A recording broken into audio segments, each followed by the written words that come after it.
سلطان محمود غزنوی کے زمانے میں نا چوریاں بڑی ہونے لگی، بڑی چوری، روز چور آ جاتے، سارا علاقہ پریشان ہے۔ چور تھے 4، جس گھر میں بھی آتے پیروں کے نشان ملتے 4 لوگوں کے، 4 چور ہیں پکڑے، بڑی دوڑ لگی، پولیس فوج، چور نہیں پکڑے جاتے۔ سلطان محمود غزنوی کہنے لگے تم سے نہیں پکڑے جائیں گے، میں ہی پکڑوں گا۔ کیا کروں گا؟ بولیے گا ذرا، میں پکڑ کے لاتا ہوں۔ کہا جناب کیسے؟ فرمانے لگے دیکھ لو پکڑتا ہوں۔ سلطان محمود غزنوی نے نقاب ڈالا چہرے پہ، پرانے کپڑے پہنے، بازار میں نکل گئے، 4 چور کھڑے تھے سامنے۔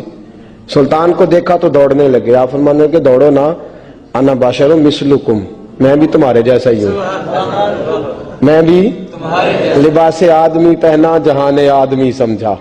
وہ مزمل بن کے آئے تھے، تجلا بن کے نکلیں گے۔ لباس آدمی پہنا جہان آدمی سمجھا، مزمل بن کے آئے تھے، تجلا نہ حلیمہ بھید کھلا ہے یہ، نہ مقام چونو چرا ہے یہ، تو خدا سے پوچھ وہ کون تھے تیری عظمتیں جو بڑھا گئے۔ سلطان کہنے لگے انا باشر مثلکم، نہ ڈرو میں تمہاری طرح کا ہی ہوں۔ ان بیوقوفوں نے سمجھا شاید چور ہے، کہا نا میں تمہاری طرح کا ہوں۔ انہوں نے کیا سمجھا؟ شاید لباس آدمی پہنا جہان آدمی، شاید چور ہے۔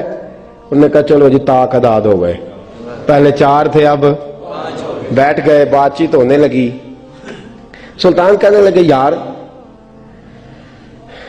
چور ہو تم بھی، چوریاں کرتے ہو، تو کتنی چوریاں آج تک کر لی ہیں؟ کہنے لگے بڑی کی ہیں یار، لیکن کوئی نہیں، تھوڑے سے پیسے ہوتے ہیں 2-4 دن میں ختم ہو جاتے ہیں۔ سلطان کہنے لگا چلو یہ تو بتاؤ کہ کوالٹی بھی ہے تمہارے اندر؟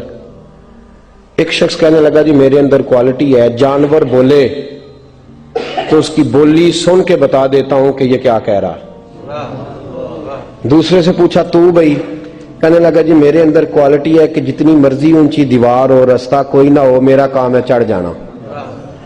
تیسرے سے پوچھا تو بتا؟ کہنے لگا میری خوبی یہ ہے کہ میں سونگ کے بتا دیتا ہوں پیسے کہاں رکھے ہوئے ہیں۔ سلطان مسکرا کے کہنے لگے ساری چوروں والی کوالٹیاں ہیں، پکے چور، چوروں والی کوالٹی ہیں ساری تمہارے اندر۔ خیر چوتھے سے پوچھا تو بتا، تو بتا؟ کہنے لگا جی میری کوالٹی یہ ہے کہ جس کو رات کے اندھیرے میں نقاب میں دیکھ لوں سویرے پہچان لیتا ہوں بندہ کون تھا۔ چھپا ہوا دیکھوں گا پر سویرے مجھے اندھیرا ہوگا، نقاب ہوگا، پر میں سویرے پہچان لوں گا۔ سلطان سے کہنے لگے ہم نے تو بتا دی، آپ بھی بتائیں۔ تو سلطان محمود کہنے لگے میری کوالٹی یہ ہے کہ بندہ پھانسی لگنے لگے میں داڑھی ہلاؤں تو پھانسی سے اتر جائے گا۔ پھانسی لگنے لگے میرا کام ہے داڑھی ہلانا اور بندہ پھانسی سے فارغ۔ نے کہا کیا بات ہے، پتے ایڈریس سب کے لے لیے۔ سلطان کہنے لگا یار تھک گئے، چوری ککھ دی ہوئی تے چوری لکھ دی ہوئی، تو آج بادشاہ کا گھر نہ لوٹے؟ روز جو تھوڑی تھوڑی کرتے ہیں تو بڑا ہاتھ مارتے ہیں، کچھ ہاتھ تو آئے نا۔ وہ کہنے لگے یار تو بڑا دلیر چور ہے، پہلے دن آیا اتنی دلیری۔ کہنے لگے چلو آج سلطان کا گھر لوٹتے ہیں۔ چلے محمود غزنوی کے گھر کی طرف، جب پہنچے نا دروازے پہ تو کتا بھونکنے لگا۔ جو کہتا تھا نا میں پہچان لیتا ہوں، وہ کہنے لگا کتا کہہ رہا ہے تمہارے اندر ایک بادشاہ بھی ہے، بادشاہ ہے۔ تو باقی 3 کہنے لگے عجیب بیوقوف ہے، ہم تو ایک جیسے ہیں سارے۔ انہوں نے کہا نہیں انا باشر مثلکم، تو پاگل ہے، آج تجھے غلطی لگ گئی۔ دیوار بڑی اونچی تھی، وہ جو کہتا تھا نا چڑھ جاتا ہوں وہ چڑھ گیا، رسا پھینکا باقی بھی چڑھ گئے۔ وہ جو کہتا تھا سونگ کے بتا دیتا ہوں، اس نے بتا دیا کہ اس کمرے میں خزانہ ہے۔ لوٹا، نیچے آئے، اس کو ایک جگہ پہ لے کے بیٹھے بانٹنے کے لیے۔ سلطان کہنے لگے بیوقوف ہو، کوئی معمولی گھر نہیں لوٹا، بادشاہ کا گھر لوٹا۔ سویرے گلی گلی پولیس دوڑے گی، فوجی دوڑیں گے، ایک سوئی بھی پکڑی گئی تو پکڑے جائیں گے، خزانہ زمین میں دبا دو، بات ٹھنڈی ہوگی تو آ کے اس کو اکھیڑیں گے، بانٹ لیں گے۔ ایڈریس پہلے لے لیے تھے، وہ سب اپنے اپنے گھروں کو چلے گئے۔ سلطان آئے، سپاہیوں سے کہا کہ 4 بندے اٹھا لاؤ، اور فلان جگہ خزانہ دفن کیا وہ بھی اٹھا لاؤ۔ اب قاضی صاحب کی عدالت میں مقدمہ چلا، جرم ثابت ہو گیا، 4 کو سزائے موت ہو گئی۔ اب وہ 4 کہتے ہیں 4 تو ہم ہیں، 5واں کدھر گیا؟ 5واں کدھر ہے؟ انا باشر مثلکم، وہ کہتا تھا تمہاری طرح کہوں، وہ کدھر ہے؟ جس دن پھانسی لگنی تھی نا توجہ ہے آپ کی؟ جس دن پھانسی لگنی تھی محمود غزنوی نے کہا کہ پھانسی لگتے وقت پہلے مجھے ملا لینا. وہ جب جا رہے تھے نا وہاں پھانسی لگنے کے کمرے میں تو حکم تھا محمود کا.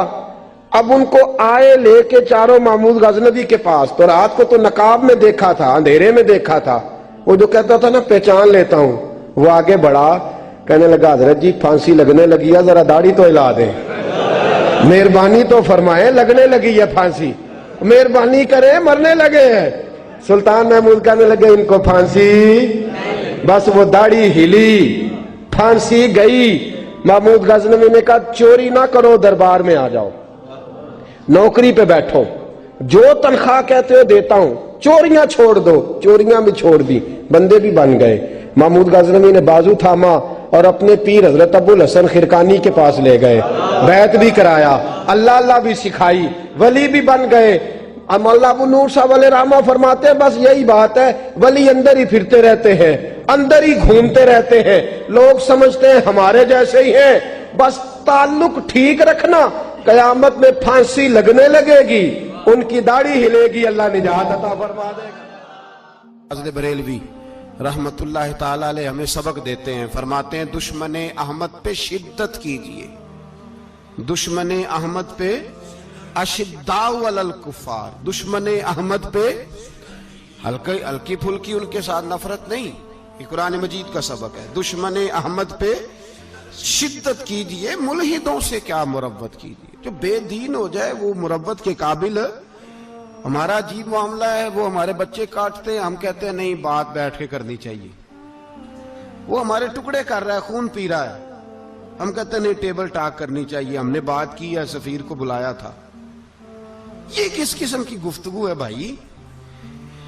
وہ تیرا خون پی رہا ہے, تو جواب میں کہہ رہا ہے نہیں نہیں وہ ہم نے بات کی ہے اقوام متحدہ میں, کل پرسوں بیٹھیں گے, آپس میں گفتگو کریں گے, صحیح ہو جائے گا مسئلہ. اشداء علی الکفار,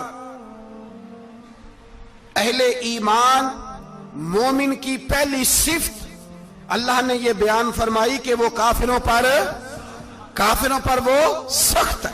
پہلی صفت یہ, من احب للہ و ابغض للہ و منع للہ و اعطى للہ فقد استکمل الایمان او کما قال صلی اللہ علیہ وسلم. حضور نے فرمایا اگر اللہ کی رضا کے لیے محبت کرنا ایمان کا حصہ ہے تو بغض رکھنا بھی ایمان کا حصہ ہے. اللہ کی رضا کے لیے بغض رکھنا بھی, یہ جو جذبہ ہے نا کفر کے خلاف جذبہ, یہ ایمان کی بنیاد ہے. لوگ کہتے ہیں اسلام محبت سکھاتا ہے, اسلام, بھائی کون کہتا ہے اسلام نفرت سے؟ اسلام سکھاتا ہی محبت ہے, اسلام سکھاتا ہی. لیکن میرے بھائی یہ تو بتلاؤ نا صاحب کہ وہ جو جڑی بوٹی فصل کے ساتھ اگاتی ہے اس کا رنگ ہرا نہیں ہوتا, وہ چہچہاتی لہلہاتی نہیں, کاٹتے کیوں ہو پکڑ کے اسے, دوائی ڈال کے مارتے کیوں ہو؟ اس لیے کہ باقی فصل کو تباہ نہ کرے, باقی فصل کو نقصان. کافر پر جب تو سختی کرتا ہے تو اس کا مطلب یہ ہوتا ہے کہ وہ پھر دوبارہ ظلم نہیں کرتا, وہ زیادتی. ہماری کافر کے حق میں نرمی ہے. سعودی گورنمنٹ کا مراسلہ آیا, انہوں نے کہا جناب ہمیں شکوہ ہے پاکستانی حاجیوں سے کہ حجنے جب جاتی ہیں تو یہ برقع نہیں پہنتی, نقاب نہیں اوڑھتی. یہ باقاعدہ مراسلہ ان کی وزارت حج نے پاکستانی, مجھے چونکہ موقع ملتا رہتا ہے حج ٹریننگ پہ جانے کا تو ہمیں وہ پڑھاتے ہیں, کہتے ہیں جی یہ آپ دیکھ لیں. باقاعدہ مراسلہ آیا, بڑی کھل کے بات کر رہا ہوں ذمہ داری سے. یہ جناب پاکستان کی جو بیبیاں یہاں حج کرنے آتی ہیں وہ بازاروں میں بغیر نقاب کے پھرتی ہیں, وہ کھجوریں خریدنے چاہتی ہیں تو بغیر نقاب کے, خوشبو لینے جاتی ہیں تو بغیر نقاب کے, لہذا انہیں پردہ کراؤ. اگر کوئی بی بغیر پردے کے آئی, چلے ایام حج میں تو احرام کی حالت میں تو ہم قبول کر لیں گے, لیکن اگر اس کے علاوہ آئی تو ہو سکتا ہے ڈیبورٹ کر دی جائے. باقاعدہ مراسلہ. عام غریب ملک کی, پاکستان کی, انڈونیشیا کی, سوڈان کی بی بغیر پردے کے نہیں جا سکتی, پر ٹرمپ کی بی بغیر پردے کے سعودی عرب جا سکتی ہے. ہم تو چپ کر گئے ہو نا, ویڈیو میری پہ بندی ہے, تہاڈی نہیں, فکر نہ کریں, میں سچی بات کر رہا ہوں. سچی بات اور کھری کر رہا ہوں ذمہ داری سے. او بھائی اس کی بیوی پر کوئی پابندی نہیں, کوئی پابندی نہیں. وہاں تم نے تلواریں پکڑ کے رقص کر لیا, وہاں سب جائز تھا. اب تمہیں وہ کدھر گیا متوا جو بھاگ کے آتا ہے کہ گنبد کی طرف منہ نہ کرو؟ وہ کدھر گئے لوگ جو کہتے ہیں جناب دیکھو جی وہ مقدس پاک لوگ ہیں, خبردار ان کی بات نہ کرنا؟ کلیجہ روتا ہے, دل خون کے آنسو روتا ہے. اتنا بڑا حج کا اجتماع ہوا ہے, تمہیں کوئی توفیق نہیں تھی تو وہاں کہنا تھا اس کو حج پڑھانے والے کو, خطبہ دینے والے کو کہ برما کے لیے دعائی کر دے. کہنا تھا اسے فلسطین کے لیے. بھائی میں جو رونا رو رہا ہوں ذمہ داری سے رو رہا ہوں. خدا را سمجھو, جب تم نے تمہاری اپنی بات آتی ہے تو 34 ملکوں کا اتحاد اکٹھا ہو جاتا ہے, اور جب امت کی بات آئے پھر کوئی پرواہ نہیں. میرے رسول پاک صلی اللہ علیہ وسلم نے جو دین دیا اس کی پہلی شرط یہ ہے اشداء علل, بولیے اشداء علل, کافر پر سختی کرنا پہلا حصہ ایمان کا. رحماء بینہم تو دوسرا نمبر ہے, یہ دوسرا ہے. تمہاری سختی صرف اس کے خلاف ہے جو تمہارے مفادات کو ٹھیس پہنچائے, جو تمہاری سنے نا. حضرت سیدنا فاروق اعظم رضی اللہ, میں تفصیل سے بات کروں گا اگلے جمعے جناب فاروق اعظم کے حوال پر. حضرت عمر فاروق رضی اللہ تعالیٰ عنہ بدر کے میدان میں جب نکلے نا بدر میں, تو حضرت عمر سے حضور نے تجویز مانگی, فرمایا صف بندی کیسے کریں, کس طرح لڑنا ہے؟ جناب عمر فاروق رضی اللہ تعالیٰ عنہ کہنے لگے حضور یہ جتنے آئے ہیں نا کافر لڑنے, یہ کسی کا کوئی چاچا لگتا ہے, کسی کا کوئی ماموں لگتا ہے, کسی کا بھائی ہے, کسی کا بیٹا ہے, تو محبوبہ صف بندی کی کیا ضرورت ہے؟ جو میرے رشتہ دار ہے میرے حوالے کریں, میں گردنیں کاٹ کے آپ کو دیتا ہوں. جو ابو بکر کے رشتہ دار ہے وہ ابو بکر کے حوالے کریں, وہ گردن کاٹ کے دے. جو علی کا کچھ لگتا ہے وہ علی کے حوالے کریں. ہم دنیا کو بتائیں گے کہ اشداء علل کفار, اشداء علل, اس کے لیے ہمارے پاس سختی ہے, کوئی نرمی. وہ ہمارا سگا بھی ہو تو اس کے حق میں کوئی نرمی. حضرت عمر نے اپنے سگے ماموں کی گردن کاٹی بدر کے دن, سگے ماموں کی. حضرت ابو عبیدہ بن جراح, سنو اسلام امن کا درس دیتا ہے, محبت کا درس دیتا ہے. بھائی اسلام ہی تو امن کا درس دیتا ہے, پر جڑی بوٹی کاٹنا بد امنی نہیں ہوتا. ظالم کا ہاتھ پکڑنا بد امنی, اور امن والے اور ہوتے ہیں بزدل, ان دونوں میں فرق ہوتا ہے. امن والا بننے کا کہا گیا ہے, بزدل بننے کا کہا. میرے نبی پاک نے جو بدر میں تلوار اٹھائی تھی, زرہ پہنی تھی, حضور علیہ السلام نے لوہے کی جیکٹ پہنی تھی, تو وہ بھی میرے رسول پاک نے امن کے لیے ہی پہنی تھی. میرے نبی پاک صلی اللہ علیہ وسلم نے احد کے دن جو ہتھیار اٹھائے تھے تو وہ بھی امن کے لیے اٹھائے تھے, وہ بھی امن کے لیے حضور نے ہتھیار اٹھایا تھا. ہتھیار اٹھانا بد امنی کی علامت نہیں ہوتا میرے بھائی, یاد رکھ. حضرت ابو عبیدہ بن جراح نے میدان بدر کے اندر جب جنگ کا طبل بجا, حالات بگڑے, جناب ابو عبیدہ بن جراح کہتے ہیں تاریخ نے ایک عجیب موڑ پہ مجھے لا کے کھڑا کیا. آپ فرماتے ہیں میرے لیے اللہ نے جو آزمائش رکھی وہ سب سے بڑی رکھی. فرمانے لگے جب میں میدان میں نکلا تو کافروں نے میرے سامنے جس کو لا کے کھڑا کیا وہ میرا سگا باپ تھا. اور فرماتے ہیں اب مشکل بن گئی. عشق تیاگ دوویں ایک برابر, تے عشق دا سیک ودھیرا, اگ تے ساڑے ککھ تے کانے, تے عشق ساڑے تن میرا, تے اگ دا دارو می تے پانی, کوئی دسے ہیں عشق دا دارو کیڑا. بلے شاہ اتھے کچھ بھی نہیں بچدا جتھے عشق ہوراں دا ڈیرا. فرمانے لگے اب میرے لیے سامنے باپ, ادھر بیٹا. اب فرماتے ہیں دو رستے تھے, باپ بچاؤں یا رسول اللہ کا دین بچاؤں.